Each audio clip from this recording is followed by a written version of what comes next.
amafaranga birikumvikana cyamaze imyaka 40 gisabiriza amafaranga ariko n'ubundi kujya amafaranga ntabwo byakemuraga ikibazo cyo kurimbuka gifite mu mutima birikumvikana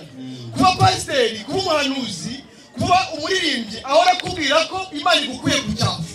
guhora akubwira ko diplome ugiye kuyibona uzamara imyaka 40 ariko ntibizakemura ikibazo niyo byasohora nk'uko wari ubivuze wari igihe bijya bisohora ariko si cyo kibazo ugize gute ufite ibyo n'ubundi nacyo bizakumarira sibyo ikibazo cyakirema cyari gifite bwari uburema bwacyo kandi uburema kavukire sibyo ntabwo ikibazo umuntu afite ari cy'amafaranga ntabwo ikibazo umuntu afite ari cy'amashuri ikibazo umuntu afite ni urubanza